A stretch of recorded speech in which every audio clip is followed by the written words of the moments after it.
Welcome back, ladies and gentlemen. It's your #1 fan Asian, coming to you today with something a little bit different for the channel. If you haven't been underneath a rock for the past week, you will know that there is a sensational bid for Newcastle to be bought out by Sheikh Ben Zayed. Newcastle might finally be done with the horrific hellish nightscape that has been the Mike Ashley era. Yes, the hero of this story is Sheikh Ben Zayed, who most notably is the cousin of the Man City owner, which means he's got tons of oil money and he's on the verge of buying Newcastle. So that got me to thinking, what would a Man City type makeover look like at Newcastle? That is what I'm going to do today. I, Mr. Oil Money, have signed a blank check, $1 billion in the transfer budget. Sheikh Ben Zayed has said that no expense shall be spared in retooling this Newcastle side. But to keep myself from going too crazy, because with $1 billion, you could just buy up whoever is the top rated people in the game. Let's try to tone it back, be a little bit more realistic, and build this team using Man City as a model of success. And that is really take a look at their transfers and players that really turned their fortunes around and led to all their success over the past decade, and then try to duplicate that by bringing in like-minded players to Newcastle. Now, I'm a little bit older than most of you people who are watching this, and I was alive during the rise of Man City. You know, totally not a bitter Man United fan at all. But if we're going to follow the Man City model, I would say that there were three initial players that were the cornerstone and the building blocks of what would become the Titan that it is today. And that, of course, is Vincent Kompany, David Silva, and Sergio Aguero. So I think, to kick us off with a boom and re-announce ourselves to the world stage, let's go ahead and Wally Pip both Manchester United and Barcelona in the signing of Antoine Griezmann. 89 rated, 27 years of age, a World Cup winner, fantastic striker. And what club did Sergio Aguero play for before he went over to Manchester City? Yes, Atletico Madrid. He's currently worth $62 million. Let's approach the buy. Let's just put in a cool $100 million. What do you say, Diego Simeone? Wow! I thought I was being generous, but this motherfucker came back with 115. Done and done. All right, next up, let's go ahead and find our David Silva. Now, the big thing about David Silva, and I remember this as a Manchester United fan, Manchester United were the heavy favorites going into signing him. So is there a young playmaking Cam that Manchester United are currently linked with? Well, yes, good sir. Yes, there is. His name? Bruno Fernandes. The 24-year-old Portuguese Cam is coming in at an 85 rating and had a fantastic season over in the Portuguese league, delivering 20 goals and 13 assists. So he is a hot property right now with both Man City, Liverpool, and Manchester United all coming in for him. So let's go ahead, put in a financial flex right here and steal him away. Current value is 44 million. We'll put in an offer of 70 million. 75, everyone is greedy. But you know what? I'll accept. Negotiations must be really easy if you're at Man City or Newcastle now. You want how much fun? And to round it off, to find our Vincent Kompany, I thought about it and I think we should go in for Harry Maguire of Leicester. They're both kind of hard-nosed, no-nonsense type players, and they can both become the leaders and captains of their teams respectively, and possible future captain of England as well. So, you know, it'll be nice for Newcastle to have some representation in the national team again. We're going for a cool 45. All right, less of the first sensible ones that actually are okay with our overbidding. And of course, we're going to be Man City-like. Our weekly wages have to be outrageous. And there you go. A few days later, boom, boom, boom. Griezmann, Bruno Fernandes, Harry Maguire, all signed and delivered at Newcastle. Honestly, this already would be a fantastic summer window for almost any side in the Premier League, let alone Newcastle. We are not done yet. We are doing a full Man City makeover. Looking back on other factors that led to Man City's future success, I remember that they were going after a lot of want-away talent. Players that have shown a lot of promise, like the Raheem Sterlings and the Mahrezes of the world, but just were not all that happy with their current situation that they were in. And looking around the Premier League, there are two names that stand out, and they both happen to be on the same team, and that is Alexis Sanchez and Eric Bailly. Both of them have pretty much been shown the door this summer, and while both have major question marks, especially in their dip in their form coming back from injuries, I just think there's just so much talent here that even, you know, if you get a subpar Alexis Sanchez and a subpar Eric Bailly, there's still upgrades to what we currently have on the Newcastle side. So boom, boom, we get a couple of bargains and an upgrade in talent here by bringing in Eric Bailly for 25 million and then Alexis Sanchez in for 35 million. I hope that this can turn into the like Laporte and Raheem Sterling of the team, but you know, they can very easily turn into the Mangala and Jesus Navas of the side. Man City missed a couple too, okay? The next three positions that we have to strengthen up, of course, is another center mid, a CDM, as well as in between the sticks. So let's start off by going ahead and finding our Yaya Toure. What do you think of when the name Yaya Toure comes to mind? A Swiss Army knife, big, strong, tall, do it all type of box-to-box midfielder who can also put in a flying goal or two. And when you take all of those factors and you put them into a young archetype, it's this guy, Milinko Savic. Tall, skillful, two-footed, great stamina, strength, excellent jumping. And best of all, he's got 80 finishing and 80 long shots. He's basically the white Yagi. And then to find our Fernandinho, I was looking for someone who is industrious, someone who's unheralded, but the backbone of so many of those Man City winning seasons. And I thought a man that fits that mold is this dude from Olympic Lyon, and that is Ndombele. And then last but not least, we need to find ourselves a Joe Hart. And this is an easy one. Joe Hart was the England #1. Who's the current England #1 right now? Jordan Pickford. So boom, we pick up Milinko Savic for 75 million, as well as trading out John Joe Shelvey. We moved Mohamed Diame as well as 36.5 million to get Ndombele. And then for 30 million, as well as our current keeper, we're gonna get Jordan Pickford. And with those three put in, I mean, this side is looking pretty spicy, but I am not done yet. I'm going down the playbook again. What was other things that helped Man City grow into the giant that they are now? And that, of course, was snatching up a lot of the best and most talented youngsters that the world has to offer. So let's go ahead and snatch up some of the best youngsters in the world. Jadon Sancho, 35 million, and Matt Ritchie, done. He's going to be our Leroy Sané. João Felix, 20.5 million, plus Yoshinori Muto, be our Gabriel Jesus, accepted. And then Grimaldo, 31.5 million, and one of our strikers, Joselo, and he's going to come in and hopefully be our future Zabaleta. And to add a little bit of extra firepower just in case Griezmann goes down or we need an alternate type of weapon to Griezmann, we're going to bring in Andrea Bellotti for 44.5 million to play kind of the Edin Dzeko type. And the last transfer that I'm going to bring in is kind of the piece de resistance, and it's going to mirror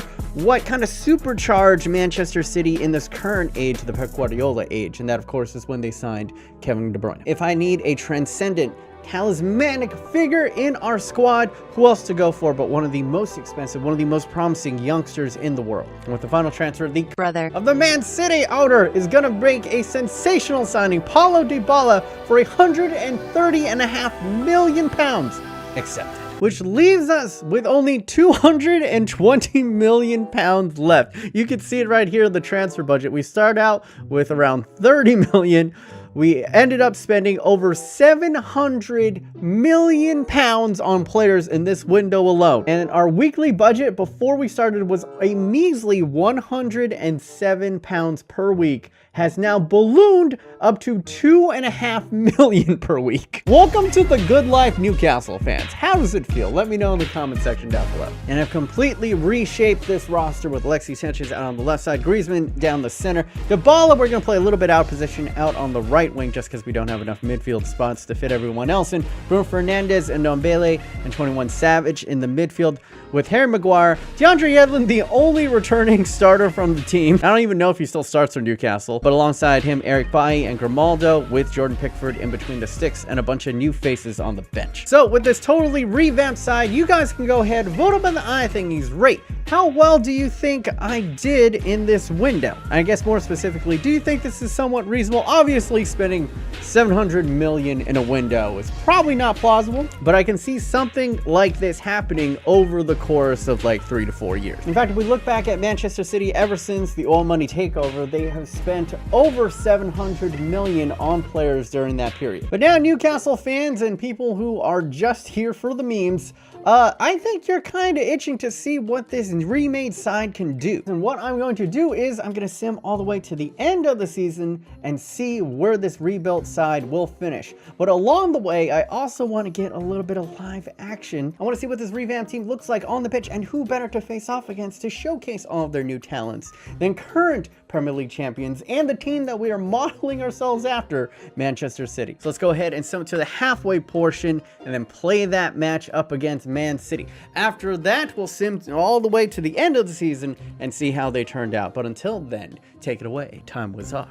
Go, Time Wizard! All right, we said on January 30th of 2019 with a big matchup against Man City. Let's check where we are in the league right now. And okay, a little bit lower than I expected, but 7th place overall in the league. And we're actually only like 4 points behind Manchester United, and we're 8 points behind Manchester City. And Arsenal is leading the league. All right, yeah. But you can see that we have a game in hand. So if we are to win this match up against Man City, it would catapult us into the top 4. A big match that can turn the season for both sides, but it's a home match at St. James's Park. There we are, the new boys up against the old guard of KDB, Ederson. And here we go, 90 minutes to determine what will be. Let's go. Plays it into the center. Bruno Fernandes plays it forward. Griezmann's in space. Is he? Ah, offsides. Dybala looking around, plays it back. Ooh, beautiful overlap for Yedlin. What a cross to the back. Finds its way to Griezmann, who knocks it up, but it is deflected away. What a series of events. And no one in Newcastle is brave enough to make a tackle. Come on, guys. David Silva shields it off to Sterling. Back to Silva. Oh, this is tense.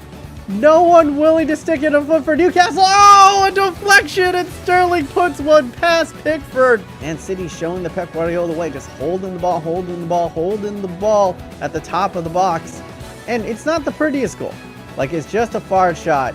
And Sterling first to react to it and just snatches at it. All right. Okay, Grimaldo on the overlap. Flips one forward. Oh, it's there. Griezmann hits it right at Ederson. What a ball. What a chance. Now, Dybala, who's been quiet most of this match, plays it forward. Griezmann is onto it. Holds on to possession.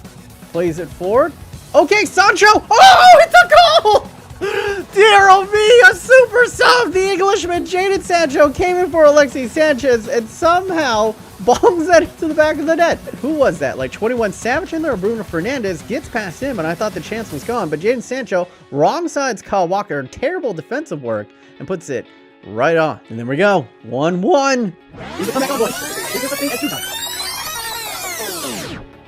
Oh, David Silva, what a ball. Forward to Raheem Sterling. Lays it off to the back post. Sane's there. Oh my God. Instant response. Classic Manchester City. They take it off a kickoff, march down the field, and score immediately. This truly is the difference. This is a team that has spent £700 million over the course of like 10 years, as opposed to a team that has spent £700 in one window. Timid shot to Pickford, but that should be it. Pickford, I don't know why you're holding on to it. Yep. That is going to be all that she wrote, folks. It is ending 2-1 to Manchester City. Take a look at the match facts, and you know, it's not that flattering. Manchester City had more shots, they had more shots on target, and they did dominate possession as well as had more tackles. But Newcastle did have more offside penalties, so there's that. That definitely puts a dent in the season, but it isn't a death knell. Can they still push for maybe a top 4 finish? Let's sim to the end of the season, boys, and see what happens. Take it away, Tom Wizard. Go Time Wizard! All right, we said on June 1st of 2019, let's see how the players did at the end of the season. And oh my God, look at this. Top scorer in the league is a Newcastle player. It is the new boy, Paulo Dybala, coming in with 19 goals in 38 matches. Heung-min Son comes in second place, and Eden Hazard is there for Chelsea in third. Is there anyone else for Newcastle? Yeah, a couple of Newcastle boys down. Alexis Sanchez putting in 11 goals, as well as Antoine Griezmann contributing 11 as well. We go over to assists, and it is a Newcastle boy in third place, Paulo Dybala, continuing his fantastic season, contributing 9 assists. Are there any more from Newcastle? No. And then we're going over to clean sheets, and it is Hugo Lloris who wins the Golden Glove, tying with Arsenal, Bernard Leno for 13 apiece. Newcastle does come in 6th place, Jordan Pickford contributing 10, so it's not too far off of the top.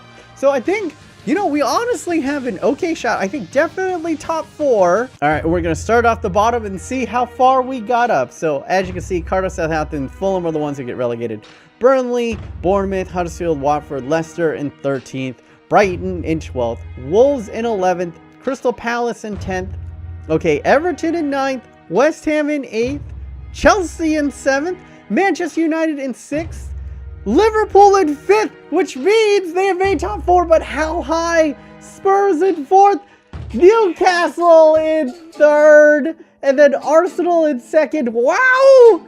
And Manchester City, of course, Manchester City, go ahead and win it, but if we had won that matchup against Manchester City, Newcastle could have won the league this year. You could see that goals for, they were the 2nd highest goal scoring team in the league. It's just defensively, they were kind of shit. They allowed 41, but we did get 74 points, and we were like mid-table at the halfway point and had lost to Manchester City. So to get all the way up in the 3rd place, and honestly 3 points from winning the league, is fantastic. But yeah, that is pretty much going to be it for this $1 billion revamp of Newcastle. If you did enjoy, go ahead, smush your nipple to the like button right now. Subscribe if you're new, and if you want to catch other weird, quirky content, go ahead and click over here to check out one of my weird experiments. Or if you want to check out pure insanity, it's my China Ruins Everything career mode, where I take take China, and I ruin everything for, well, yeah, that's pretty much it for me. BMOnus, hopefully you guys are having a wonderful day. Remember to stay yourself, stay humble. Until next time, guys, stay thick.